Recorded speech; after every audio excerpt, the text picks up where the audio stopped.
Welcome to the Down South Hunting Podcast. I'm Adam Cruz with Mike Higman. This is episode number 23. It's been a while since the two of us have just had our own podcast together and catching everyone up on what's going on in our deer season and in our lives. Well, tonight I am pleased to bring to you the big buck killer, Mike Higman. Mike, if I could, I'd give you a round of applause, man. Your deer season's kicking it this year. Congratulations so far. Thank you. I'd consider myself very lucky, but thank you. Well, it's been a lot of fun. Well, it's we've held off. How long has it been since we've talked? Almost a month, I guess. Probably since It's been too long, man. It's been a while, and we have not talked about our hunting trips, not at all, as far as details of stories. Yeah, I know you've killed a couple of good deer. You know I've killed a doe. You know I've missed one, but we hadn't got into details. So we're going to do that today, and so I'm excited. Yeah, I haven't even told you these stories yet. Yeah, so we wanted to keep it fresh. It'll be fun. Yeah. I'm excited to be doing one of these again. You know, it was fun doing the Roundup podcast. We talked to a lot of guys, and but that took some time. So it kind of, we had the holidays in there, and we've been hunting. So plus we both had coaching searches to go through with college football. So that could be very time consuming. For the last 25 days, to be exact, the University of Tennessee has been without a football coach. And as of tonight, I guess it's November or December the 6th, we're still without a football coach. So we're at an absolute dumpster fire of a program. And I'm really jealous of your Seminoles getting it done right and right away. I was going to make some jokes and give you a hard time about it, man. I just feel like it'd be like kicking you while you're down. I mean, at this point, it's not Tennessee funny. Tennessee fans have had it rough. Yeah. So we'll talk deer hunting instead of college football. How about that? Yeah, I'm really maybe someday start a college football podcast. But tonight, I want you to get into the deep details of your first gun hunt. Let's start there. I know you were with your kids, so to kind of jog your memory, kick it off. Tell me about how you planned out the hunt, where you hunted, anything that goes along those lines. Okay. So I think it was back in episode 21, talked about how I was really excited about the weekend coming up because I had a bunch of family that was going to be coming up to hunt with me up at my aunt and uncle's place. So kind of had some stands set up and ended up with a good amount of family going. So was kind of coordinating where everybody was at. And I think the week before I had gotten some trail cameras of some pretty good bucks. So kind of had those in the back of my mind. So we went out for the first morning. 1 second. So you had trail camera pictures of bucks. Let me ask you this. Did you put yourself in the best spot or no? Okay, so I'm getting to that. Kinda is the answer. So the morning hunt, I put everybody else in the best places I could think for them to get a deer. Basically, everybody's looking for meat. And this was in Florida. I think I mentioned this before. You can't kill does anytime you want, and there's not specific tags, although on private land there is, if you have enough of it. But I didn't have any tags. But this was a doe weekend where anybody could shoot a doe, and it would be legal in this region.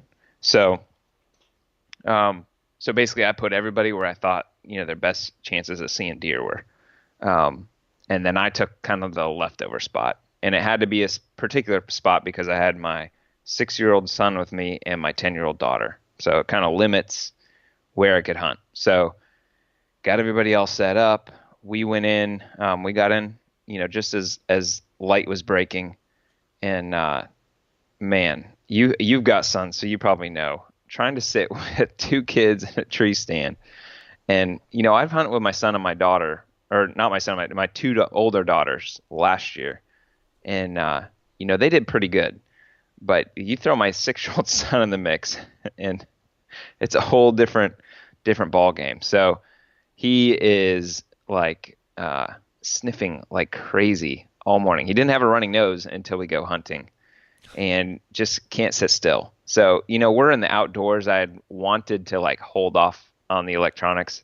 I'm pretty sure it was like 5 minutes after we got in the stand. I'm like, hey, you want to play on your phone for a little while? Because he could not sit still. So every few, he'd put the phone down every once in a while. But it's really funny for him that age. And it's kind of, the more experience hunting you get, you kind of get over this. But him with being like brand new and a little kid, as day was breaking, he thought like every single bush or whatever in the distance was an animal. He's like, oh, I see a buck back there. He looks like a big one. And then it's like, I see a turkey. and then like 15 minutes, you'd be like, that turkey hasn't moved. I don't think it's really a turkey. So anyway, I had kind of picked the last spot where, I thought we'd be, of course I'd, picked the best spot that was left over.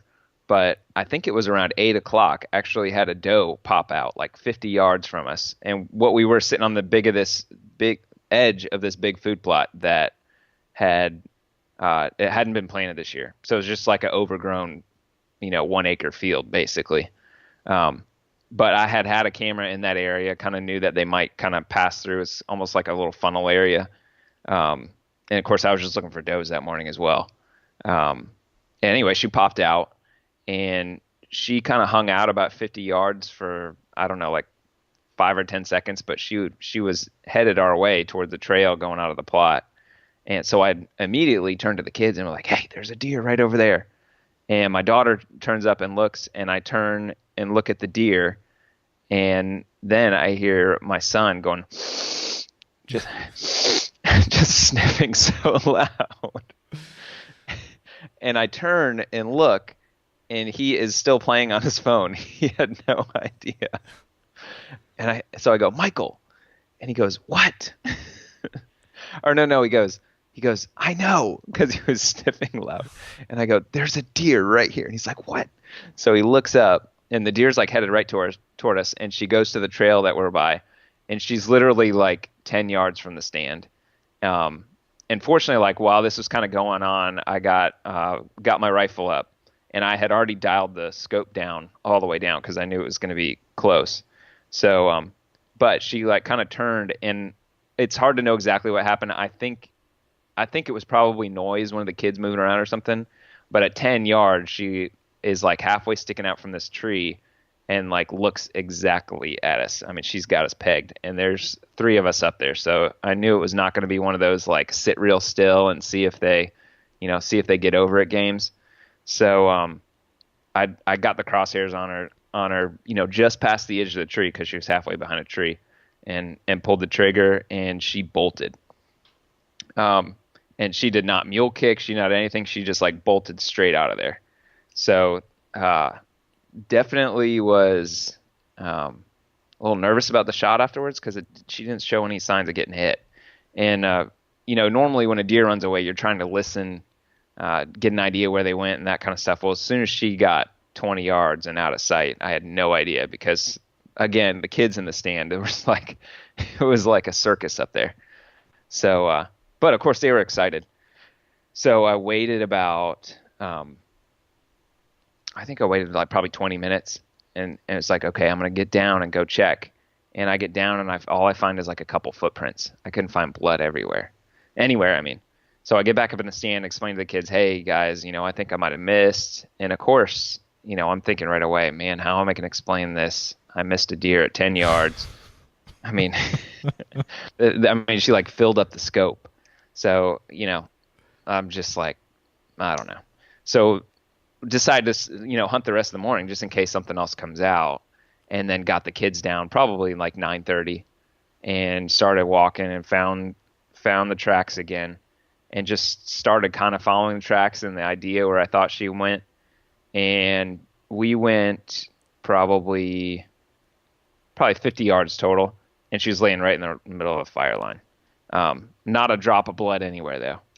So I'm shooting a 270, and I'm guessing maybe at that close, it just didn't expand at all. I'm guessing it just like went straight through her. Would you not hit any bone at all? Was it just straight double long? Yep. Yeah, and she she had some blood coming out of her nose and mouth, But it's crazy. Like I couldn't even find a bullet hole on her. You So I did scared her take to her. death. Yeah, and yeah, she's just laying there. But it was cool when we saw her far. I videoed the kids going up to her and stuff. It was the first time my son had, seen a deer that close. So that was pretty cool. Let me ask Took you some this. pictures with the kids. Yeah. All right, so you're saying you're following the deer's tracks. I mean, was it raining? Or are you like Indian Joe? Yeah. Uh, I mean, was there there was a dust little on bit the of ground? dirt. Yeah, it was just in some dirt. Because of running. First of all, it's not like there's tons and tons of deer, so there's not like tracks everywhere. Yeah. Um, but you can tell a lot of times where I'm running. Basically, I would find a track probably every 10 yards. But I was kind of just following a general. Once I got off the plot, following a general deer track. I mean, it was only 50 yards, so I saw the deer for 20 of them. Oh, okay. Yeah. So And you had a general. followed You had an tracks for idea. yes, Cool. yes. So anyway, fortunately, she was laying right in the middle of the fire line because otherwise, might have had nothing to go off of. So, and the fact that she didn't act like she was hit at all, I might have gave up way too early. So, but straight double lunged, exactly where you want to hit. So, and the reason I did that is I took to the processor and actually could see the holes, when they took the hide off.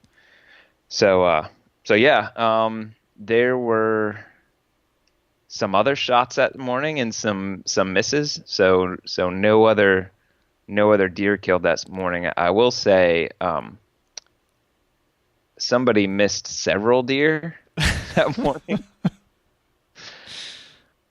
And that person, I guess like in the heat of the moment didn't like pay real close attention to like where they were exactly. So we went back, he kind of looked around and didn't see anything. And, later we talked to him. I was like, it wasn't that far a shot. We should go back and check.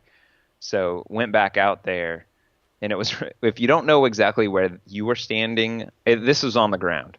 If you don't know exactly where you were standing or where the deer are, it's really hard to find anything to go off of. Oh, yeah. So we grid searched a pretty good area. And the only reason I want to bring that up is I got wrecked by chiggers. You have chiggers before, Adam? Oh, we have chiggers. Oh man, those things are my nemesis. So normally I use permethrin. I spray permethrin on my clothes, and that works real good. Well, it was like pretty cool, and hadn't really thought about it this trip, especially like I wasn't wearing all my hunting gear to go look for blood here. So I ended up with over 50 bites on my stomach. Whew. Crazy. Was this in November? So it was, yes. That's first ridiculous. weekend in November. We don't have chiggers in November. I'm pretty sure I could go up there now and get covered in them. I mean, anyway. We don't get the cool temperature. We probably haven't had a frost here yet for most of the area. I'm thinking anywhere I hunt, we still haven't had a frost, and it's December 6th right now. So, anyway, that was that. So, got a question. Yeah. How in the world do you fit 3 individuals into a tree stand? What kind of tree stand do you have? This is like 18-foot double ladder. Okay. So, and let me tell you, it was tight.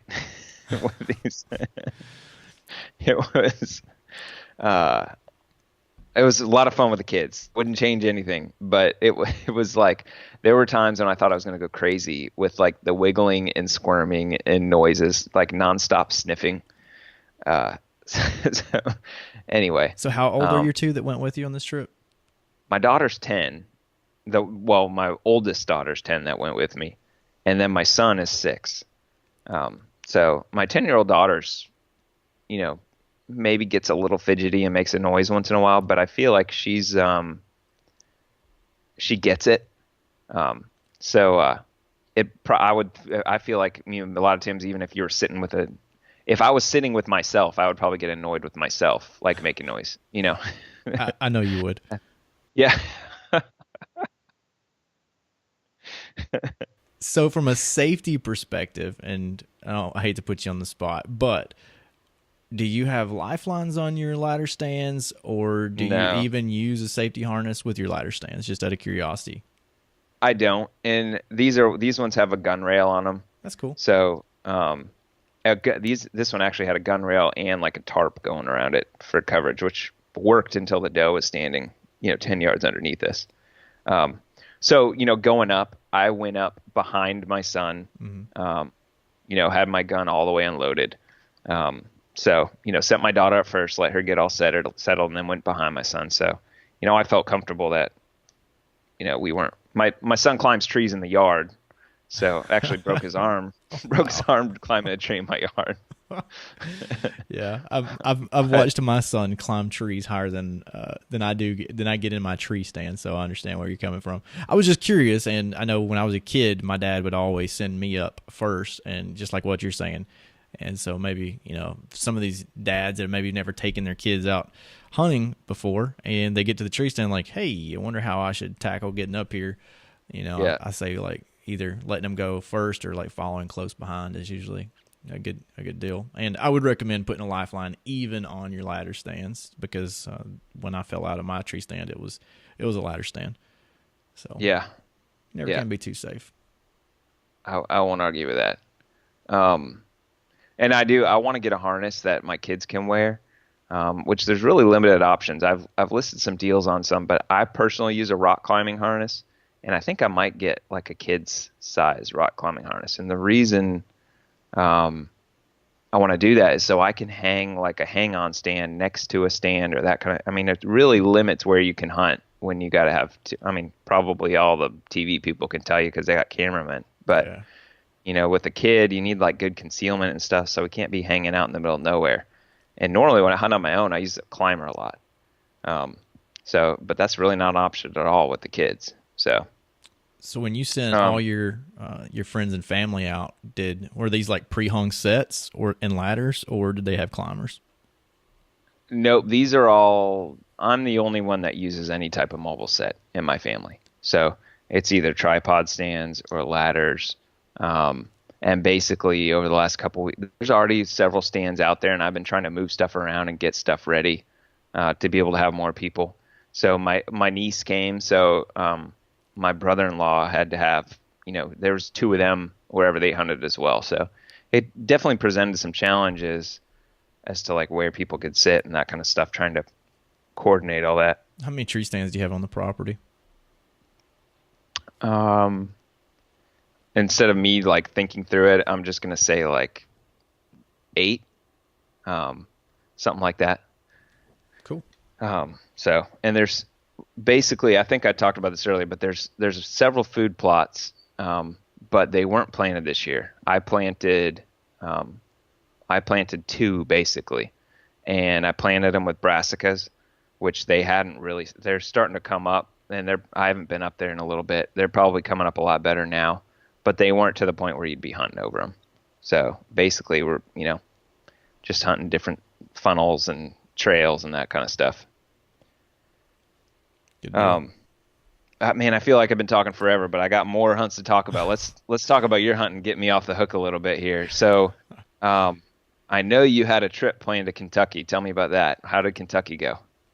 Kentucky went well. There was a lot of preparation that went into going to Kentucky. I'd never been before. I'd never had my feet on the ground. It was all aerial type scouting before we went. I've talked about how much aerial scouting I've done. I had 4 WMAs picked out that I've been choosing from, and just based off of a little intel that I received from someone that I met actually off Instagram, they led me to a WMA, and that's the one I completely focused on the last couple of months. And really what I did is I went through and identified specific terrain features like saddles, benches, some different hubs where I felt like the deer would go through and travel through. It would be a rut hunt. It was around November 11th, I guess, is when I was there. So I called the WMA manager before we went, and just to kind of see, what type of pressure the WMA had received. Had the bucks went into rut yet, or were they, what was it looking like? And she actually said that most of the pressure in Kentucky, in western Kentucky where I hunted, comes the first week in November, and I was hunting the second week. She's like, this is perfect because this is actually when our rut is like full blown. And so the first morning we got there, one of the things that we did, I said I picked out different, like very specific areas on the map, say like saddles. That's one I really keyed in on. I also knew that everyone else that knew how to read a map would be, focused in on hunting saddles. So I kind of flipped the script a little bit, and I decided to hunt places where I didn't feel like other people would want to go, if that makes sense. Like if you look at the map and you're blown away by how great a terrain feature looks like, I completely went with the opposite. I went with subpar looking areas based off the fact that, I knew this area was getting a lot of pressure, probably had received a ton of pressure before I got there, and that's how we approached it. So my brother actually ended up going with me, and we went in that first morning, got to right where I wanted to hunt, and sure enough, two guys like come trampling right over top of me. Matter of fact, I had dropped my brother off like 200 yards before on a ridge, on the other ridge opposite of me, and he said, man, it looked like those guys were going to attack you. They were like running so fast, but they were really cool. They came up on top of me, and I mean literally running, and I stopped them. I was like, hey guys, this is my first morning here. They didn't have tree stands on their backs, and I was like, man, we would have turned around, but our tree stands are already pre-hung. So I pulled up my map and I said, hey, this is right where I'm going. Am I going to bother you guys? Just try to be, as cool as possible about it, because I still had my tree stand. I could go a different direction if needed. And basically they were heading in the same direction but not hunting where I was. And didn't end up seeing a blasted thing that morning, but it started pouring rain on us, which was bad, but it was also good because our first day we wanted to do quite a bit of scouting if we could get away with it. And the rain and the wind provided us that opportunity. So that afternoon hunt, and like during lunch, we did some more aerial scouting, figuring out, okay, how can we get away from some of these people? Because there were a few people up there. Kentucky is definitely crowded.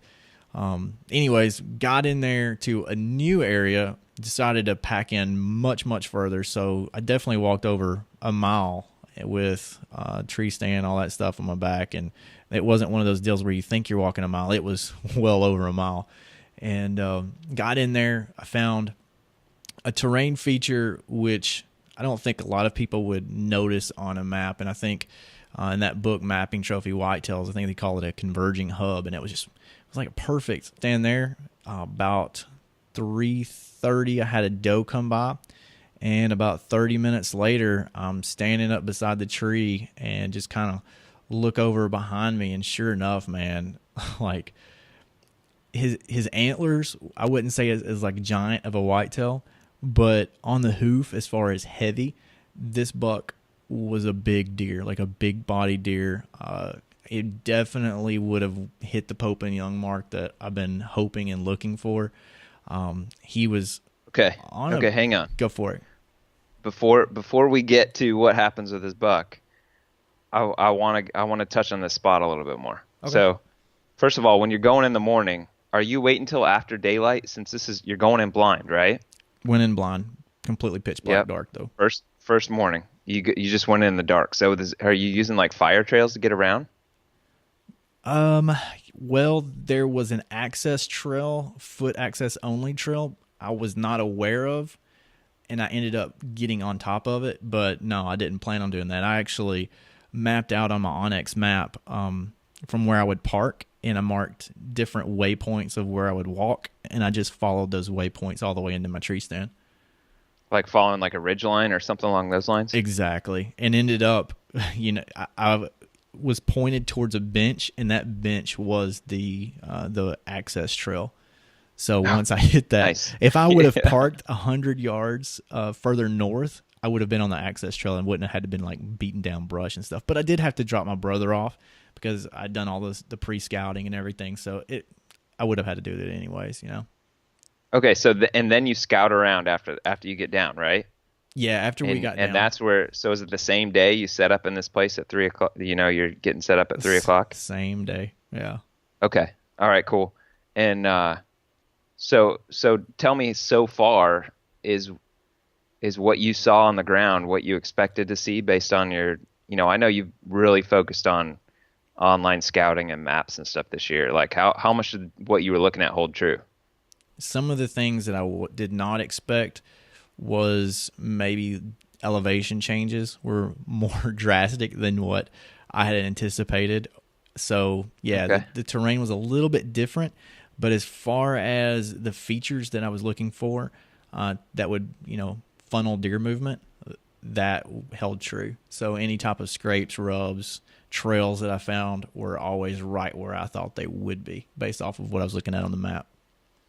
Okay, so the spot that you ended up hunting at, were you basically threw your stand and your pack on your back and were scouting as you go, or was this kind of like, okay, I'm going to this spot, and when you got there, you looked for the right tree, or how'd that work? Yeah, I actually passed up the tree that I thought I was going to. So I was going to hunt a saddle before I got to this spot. But when I got there, I just didn't feel like I just had one of those feelings like keep going, just what's over the next hill, what's over the next hill. And it kept being one of those things.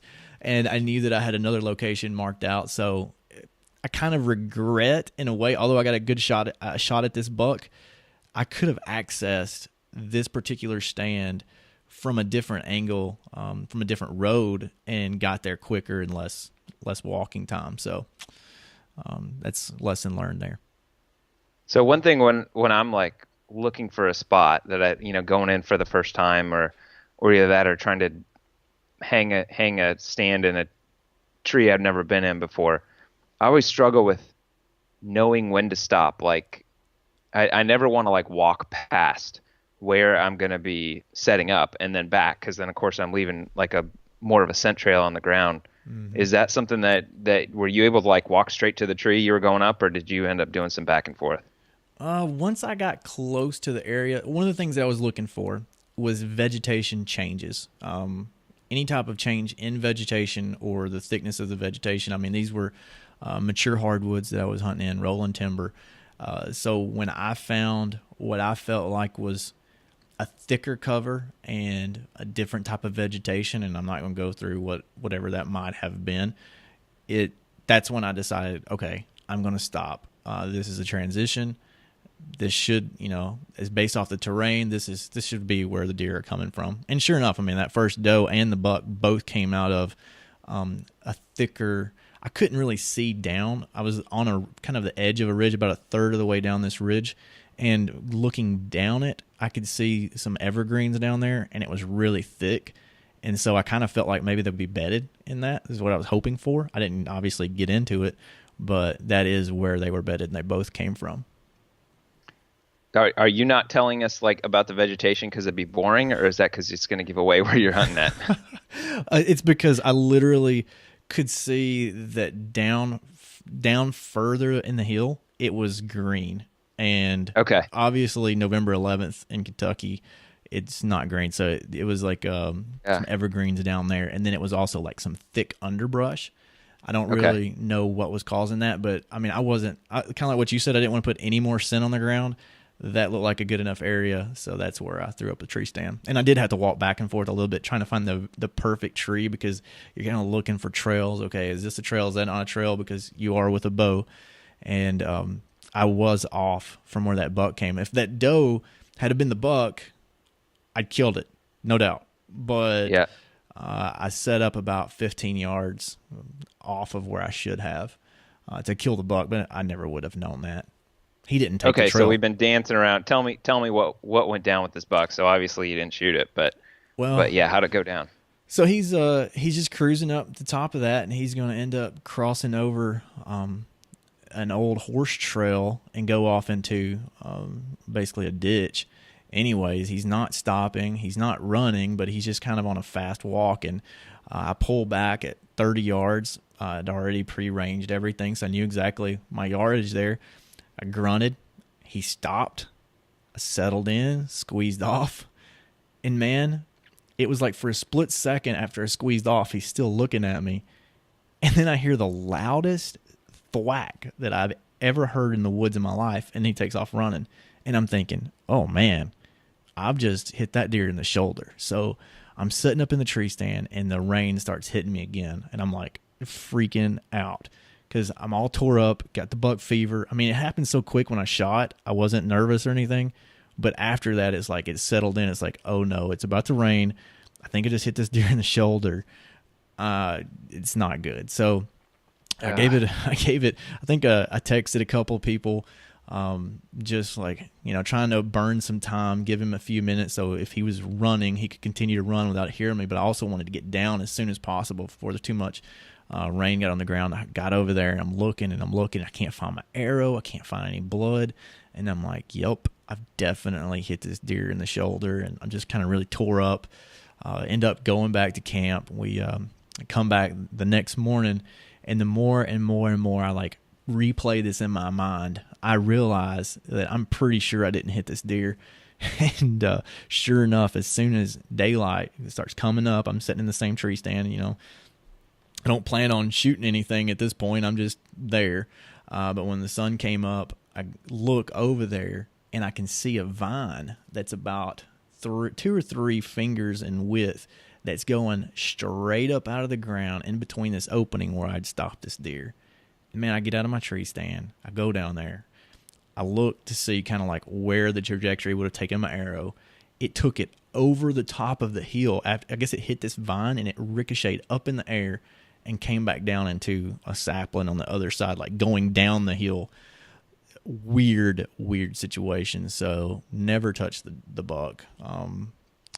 Oh man. Yeah. That really sucks that you spent the whole night too just worrying about this deer that was scot-free. Yeah, man. I'm like, I'm beating myself up. It's been a long time since I lost a deer. And I remember talking with you earlier this year, and you were down about it, and I was like, that stinks. But I got a little empathy because I felt it. It's like, man, this deer is running around with an arrow in its shoulder. Thankfully, it wasn't, but it taught me a lesson too, just to settle down, calm down, make sure everything's perfect. Honestly, though, there's no way I would have seen that vine at the amount of light that was out at that point in time, because I didn't see it before the sun was coming up. And here's a little bit of piece of advice too for people that after you shoot at a deer and you go looking for a blood trail. I have the problem where I get really excited. So like I'm like getting down and I'm going to go look for blood. Well, when you get so excited, you kind of you forget where the deer was standing exactly. So I've learned a trick. After I shoot a deer, the very first thing I do is I pull out my phone and I take a picture of exactly where that deer was standing. So you'll know exactly where to go. So that's one of the things I've learned over the years. And get down out of your tree stand, you go over there and you can find exactly where that arrow should have been. Because without that, like you can just be walking around in circles and never find anything. That's a good piece of advice. I like that. Well, I have pieces of advice for missing deer. Yeah. I'm an expert. I'm joking. Yeah. Oh man. All right. So let's go to my next hunt, I guess. So like I said, and you asked me, I had some pictures of some bucks and they were on this overgrown food plot, and there's actually a box blind there. So, I had in the back of my head, like, this is perfect for the kids. And it's like an easy stand to get into. And over the years, like, people have seen plenty of deer there. So I knew that morning, probably somebody would want to hunt it. And I kind of like steered everybody. I was like, listen, I'm going to be hunting here the kids that night. And I think I even said, like, I know there's some bucks coming out there, so I'd like to just kind of leave it until that evening. So we went out to that spot, and I had kind of decided, first of all, I got a doe that morning, so which was a relief because I really wanted to get something with the kids. Didn't care what it was. So I told the kids, I'm like, listen, it's unless it's like very last light or something, we're not going to shoot a doe tonight. We're just going to, hopefully shoot a buck. So we get to the stand decently early, and it starts again with my son's like wiggling so much. It's like, I don't think there's any way to like explain how much movement is going. Just like stand up, sit down. This is fun. That morning, after we had, I had shot the deer and stuff, I had told him, I said, listen, if you need to stretch a little bit, once in a while you can stand up in your stand. You just like stand up real slowly and quietly, and you can stand there for a minute and then sit down. I kid you not, he stood up and sat down 3 times in the next like 90 seconds. It's like, and he thought he was doing exactly what I said. So anyway, I'm praying for your child right now. Yeah, in this box blind, man, my most important thing that weekend was for the kids to have a good time. So while they could be driving me crazy, I was making sure not to be getting on them. But I was thinking I was going to go crazy if I had a whole weekend of it. And during the time, I'm thinking there's no way we're ever going to see anything with this noise and movement. But it had worked out. So we get in the stand, and I knew that there were already some chairs in there, and they were like kind of like camp chairs or whatever. These things were like the noisiest things ever. And to put my kids on them was crazy. So, so we brought a couple chairs with us that were quieter. So I put them in those, and I sat on one of those stools. And actually, like probably an hour into the sit, I decided like this is ridiculous, and I decided just to spend the rest of the evening on my knees in this box blind.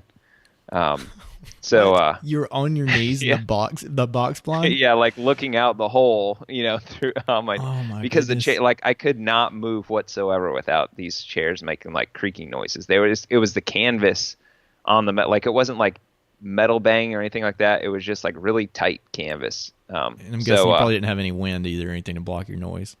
No, it was quiet. So anyway, like I think it gets dark. I'm going to throw out some round numbers because a month ago and I can't remember.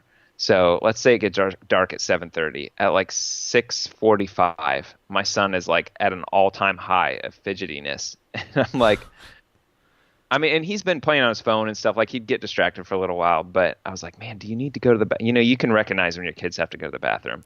Yeah. And of course he's like denying it up and down. Like, no, I don't have to go at all. And like 5 minutes later, he's like, I think I have to go to the bathroom. This is getting down to like probably around 30 minutes of shooting light left, something like that. So it's getting like pretty close to like prime. The sun's like about to go down. Yeah. So I wasn't going to get out of the blind, so I'm like trying to figure out what to do. And he's 6, so like going in a bottle is not a good there's carpet on the bottom of the blind, not a good idea. So I get the idea of I'm just going to like hold him up and let him go right out the window. So we do that and we try, and he like cannot handle the pressure. It's like me holding him, and it's like uncomfortable, and so he like can't go. So he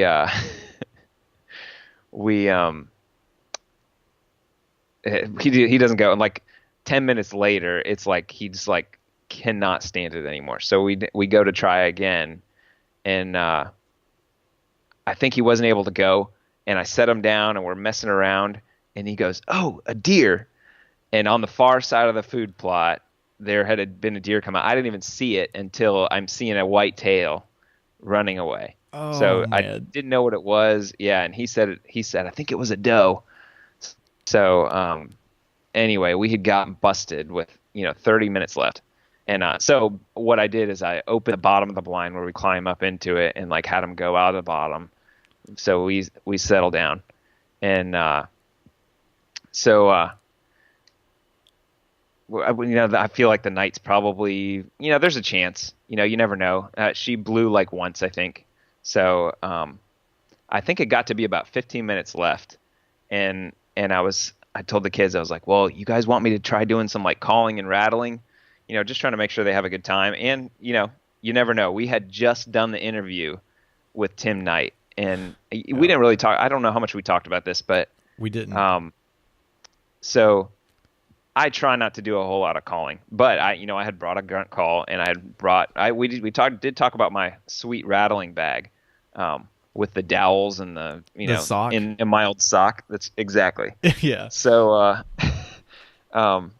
so I'm like, I explained to the kids, normally I don't do this, but since you guys are here, I think it'd be fun. And I don't know if I told you this last year, my last hunt of the year back in February, I think I did tell this at once. I hate telling the same stories again, but I it was a real foggy morning, and I used my grunt call, like looking into some real thick stuff, hoping to pull something out, and I hear something behind me, and there's like a nice rack buck running away, because I had used my grunt call, and this is on public land, like would have been anyway.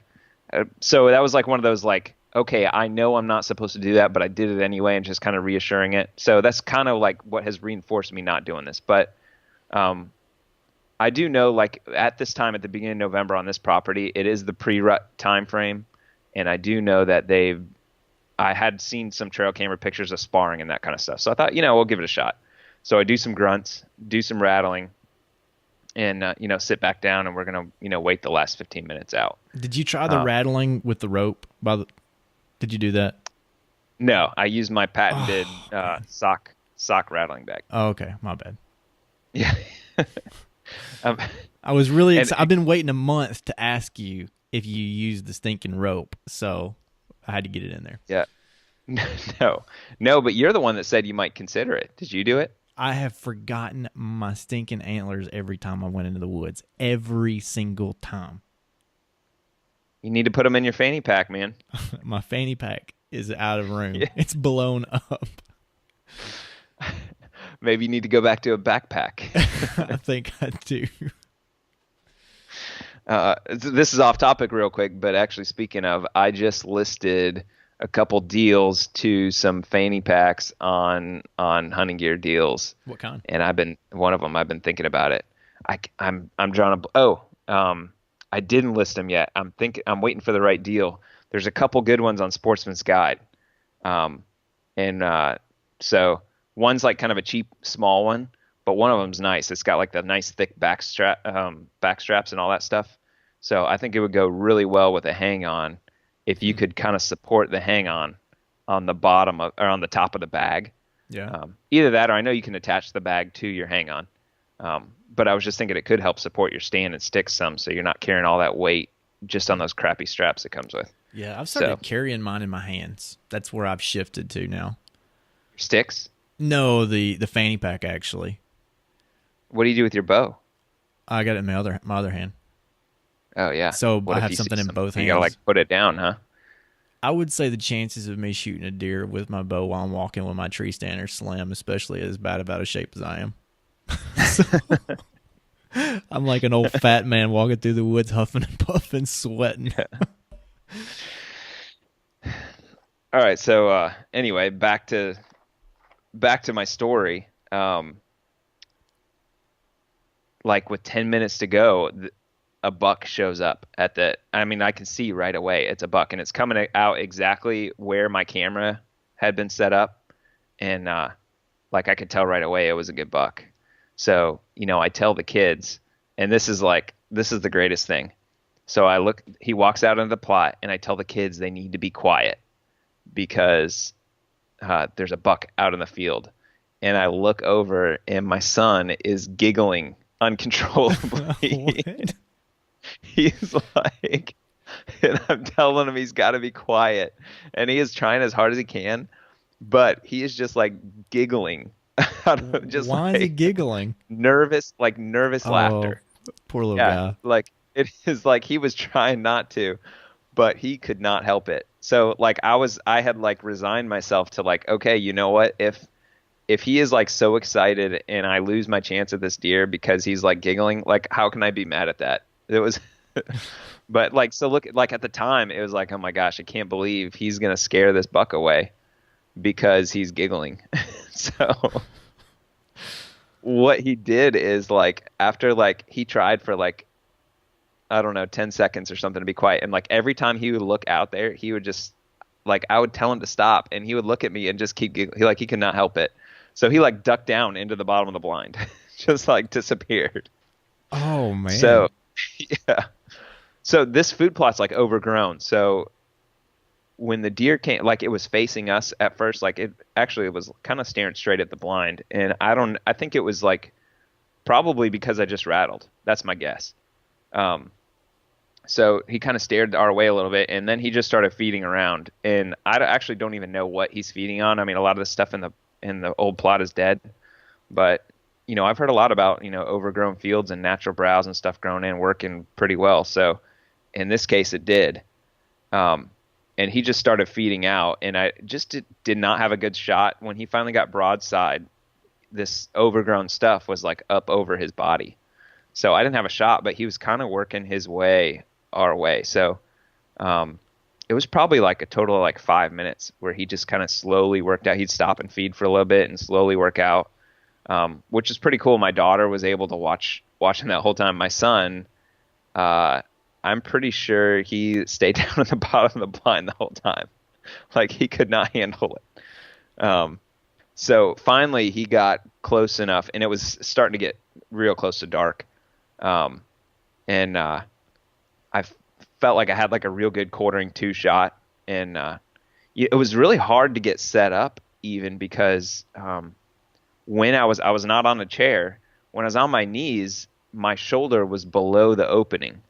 So I had to like figure out a way to like get up high enough to get my shoulder behind the gun and get it lined up. So it like there was some like nervous like moving around and trying to sit one way and another way. So finally got steadied and so took the shot.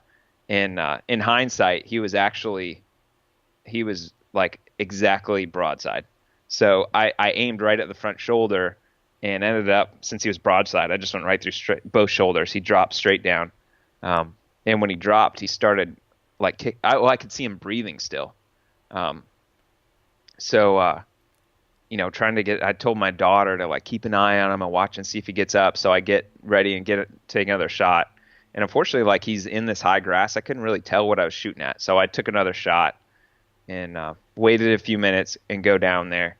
And first shot is what got him. My second shot, I hit him like right in the back hip, which I was aiming for white, but I had no idea what I was aiming at. So anyway, this is one of the bucks I had gotten pictures of, and this was the buck that I had most wanted to get. So really excited. It was really cool to be able to do it with the kids. He was a nice 8-pointer, like really symmetrical. That was really fun. How far away was he? When I took the shot, he was probably 40 yards. Cool. So he started out on the far side of the plot was probably 80, 90 yards, and he had moved in that close. A lot of that, for a while he's behind a tree. That was, there's a big old oak tree on the plot. I wasn't able to see him, but anyway, it worked out. Just being patient, waiting for the right shot. So that was cool.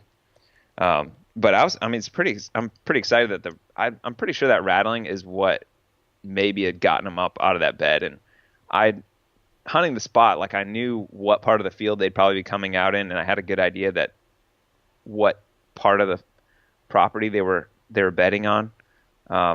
So I feel good that it was, at least had a purpose for being there and had a good idea, pattern them, that kind of stuff. And also that the rattling, I think that, it's probably what got him out of his bed a little bit early. Yeah, I would love to see some pictures of your sock rattling device, whatever you call that contraption.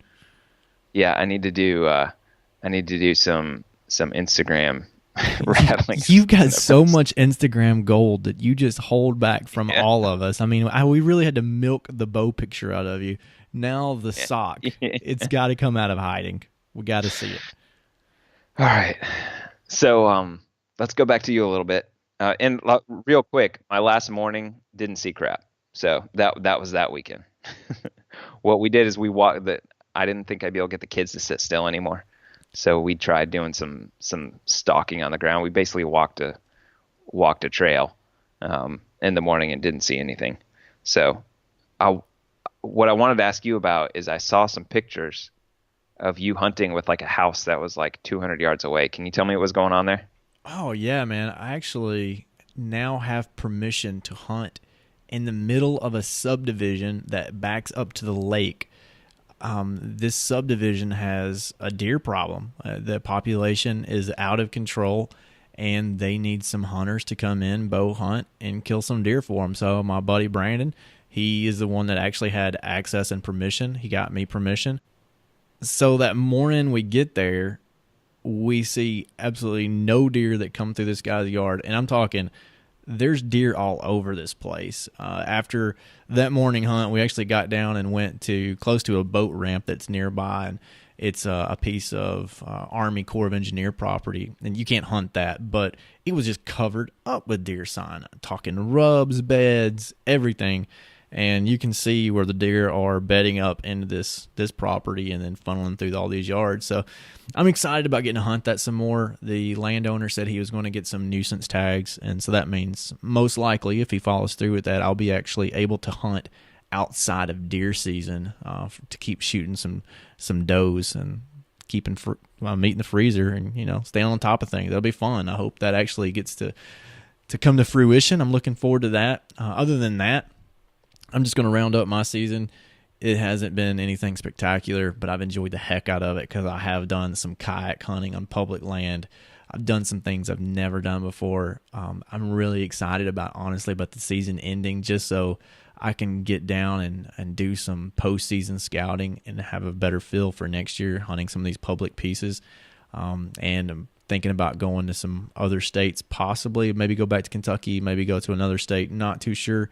But I did end up shooting a doe with my rifle. I kind of got tired of not having any of the meat in the freezer, so that place I'd been saving all year, that piece of private land, I was going to go and hunt where no other tree stands were at, but the landowner, his grandson, was actually hunting with some friends that weekend, and I actually sat in one of their tree stands. He put me in a great place. It wasn't like, he literally walked me up to it and said, here's a stand, climbed up in there, had a couple of bucks that came by actually chasing does. So I've seen bucks chasing all the way from November 5th all the way to November 25th. So different bucks that far spread out through, the month chasing does.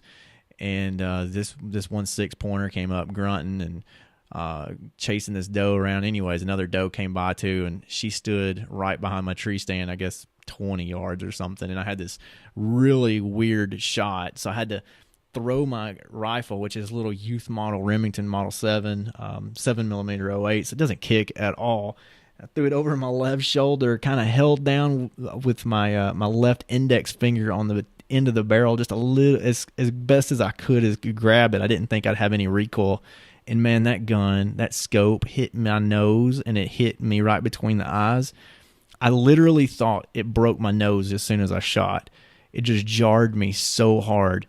And so I'm sitting there just kind of like holding on to the tree thinking, please, like, compose yourself. Do not fall out of the tree stand over this stupid doe.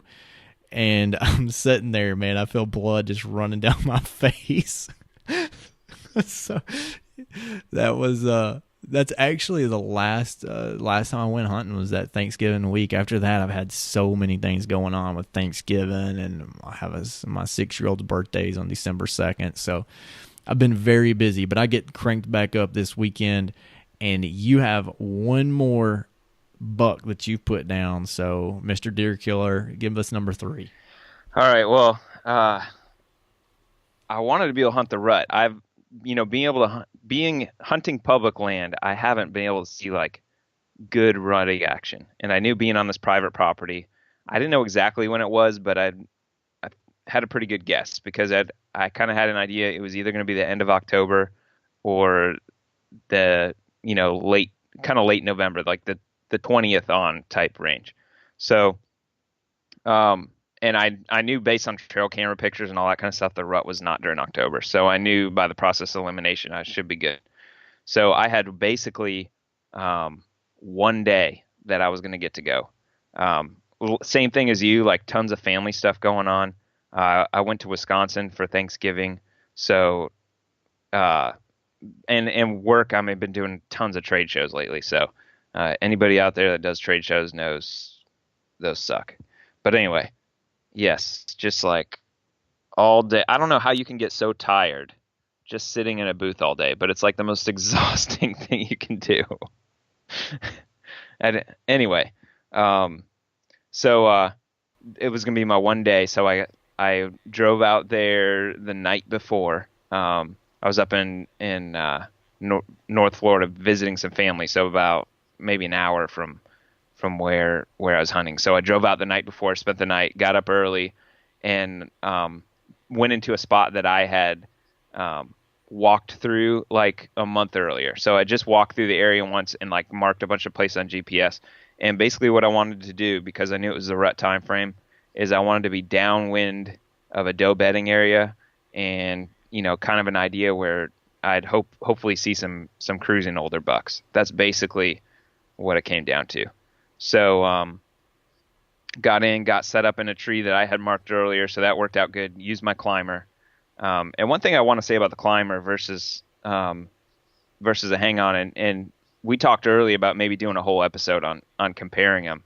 One nice thing is I got it set up in the dark on a tree I'd never been in before. And one thing I like about using the climber is where the height I set up wasn't quite right. And all I had to do was drop down about 2 feet, and I can do that without having to like get out of the stand or anything like that. So that worked out real well. So but first thing, as soon as it's light, I'm all set up, got quiet, and I see a deer out at the end of the trail, which was actually the one that I had walked in on.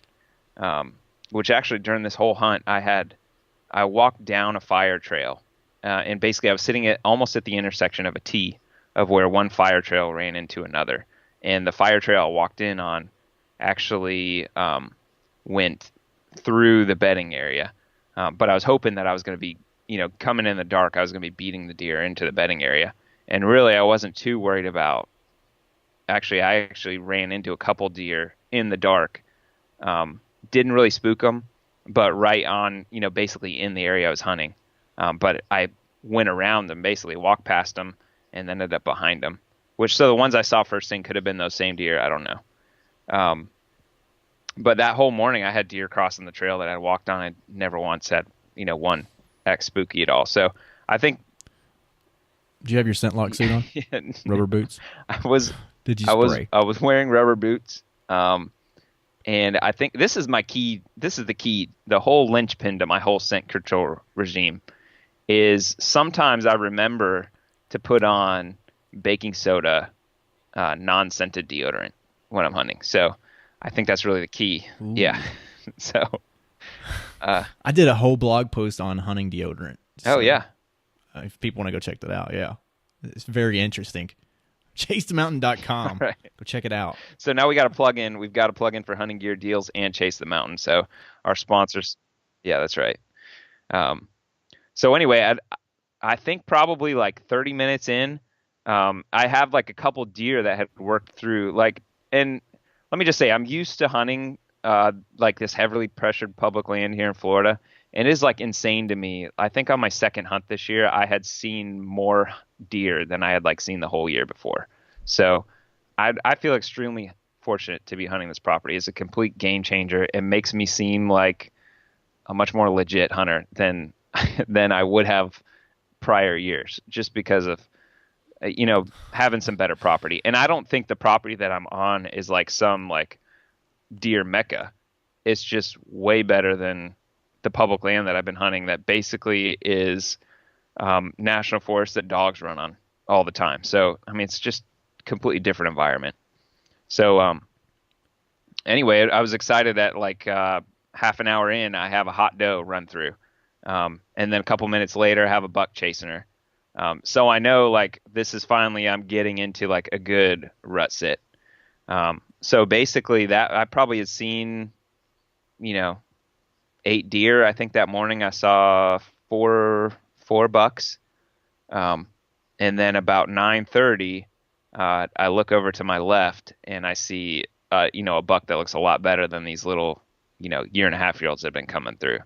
So, I get a good look at him, and my first look, he's facing me head on, and he's in like a wide opening where they had thinned a row of pines that I was sitting on.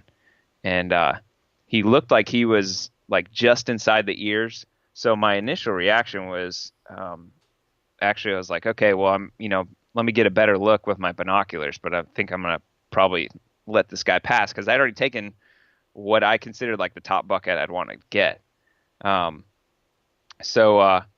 But he turned his head. I get my binoculars up and I just see here in Florida, it's not often you get something over 8 points, and I see a whole bunch of points. So I immediately counted at least 10 points. So I was like, okay, if I'm just going to let this buck pass, what the heck am I doing here? So I decided he would already passed through the lane while I was messing around deciding what to do. I decided, well, if he's gonna give me another shot, I'm gonna go ahead and take him. So he kind of filtered his way through, and he was about 60 yards out, and made a little grunt noise to make sure he didn't move on when he was basically almost gonna pass behind a tree. Pulled the trigger, and he dropped right in his tracks right there. So and I did do a Facebook Live video on the recovery there, which a lot of family members that are not hunters and into social media, and got a lot of critiques on maybe how I should do those next time. Yeah, so uh well, yeah, well, and there was a lot of silence at the beginning, which apparently is not a good idea. I thought the title saying, deer down would be good enough, but apparently I need to do a little more talking. So I apologize to anybody that sat through the suspense. Yeah, I guess so. The thing is, when you do a Facebook Live, for anybody that, and I'm obviously no expert, uh, based on my last Facebook Live, it tells you who's watching. So I'm just sitting there watching to see if anybody's joining. What I don't realize is that like a lot of people are going to watch it later. So what they pull up is me just staring at my phone, staring, looking to see if anybody joins. Um, so anyway, I'm committed to getting better. Um, and I just need to keep shooting bucks, and and I'll keep doing Facebook Live, I guess. So anyway, when I get up to the buck on my Facebook Live, it actually turns out he's like an 11. I'd almost call him a 12 just because of Florida.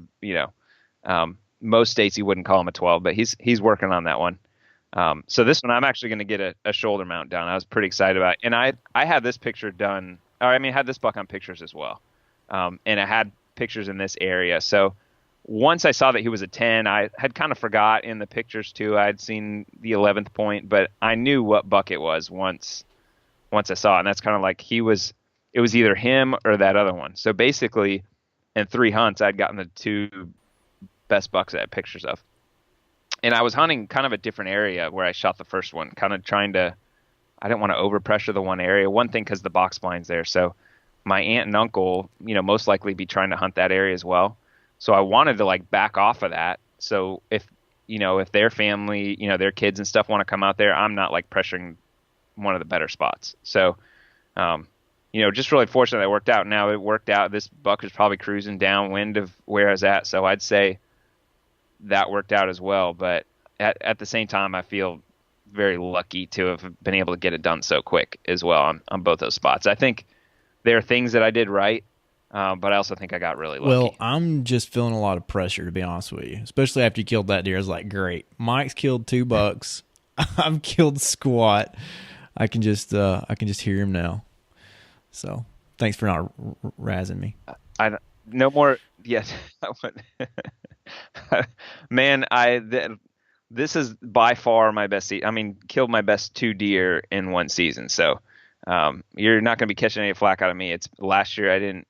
Basically, until this year, my hunting season would consist of hunting real hard on Florida public land, and then going up to a lease that my father-in-law's got in Alabama and killing a deer there. I'd hunt the whole season and basically go there like around Christmas time, and it was easy there. They got big food plots, everything's all set up, and before that, my best buck had been on that property, and I've missed a couple nice deer up there with my rifle as well. So I got a new rifle last year. I had been hunting with a Marlin 30-30, and I don't know if that gun has problems, but I know I had problems with that gun. So since I've gotten this new rifle, I got a Tikka T3 270. Haven't missed a shot yet. So I like where I'm at with that gun. So now I just need to get the bow figured out, I guess. And I'll say this, I've got no problem at all rifle hunting. But with how quickly I got it done with the rifle this year, if I am able to keep hunting the same property, I might be tempted to do a little more bow hunting, just to kind of extend it out some. My uncle's asked, hey, maybe don't shoot any more bucks this year, which I think is really reasonable of him to say, considering I got a couple really nice bucks off of his property. So, I'm probably going to try to maybe get a doe or two still for the freezer. With 4 kids, we definitely go through a good amount of venison. I would love to be able to get enough to be able to make some jerky and stuff, because the way it is now, I'm just like trying to stock up on hamburger and roasts and that kind of stuff. So that's my goal for the rest of the season. Hopefully get another hunt or two in. And of course I got more kids that I need to get involved. So I got 2 more daughters I promised to take with me. So love to be able to get it done with them. Man, we've gotten a pretty long podcast out of me just telling my story. So I hope I haven't rattled on too much and people enjoyed it and maybe learned something from something, something I did, maybe just helps them think of something on their property. You got any more questions with any of that, Adam? No, I think we covered it all. If I have any more questions, I know where to get a hold of you at, though. Yeah. Yeah, I think so.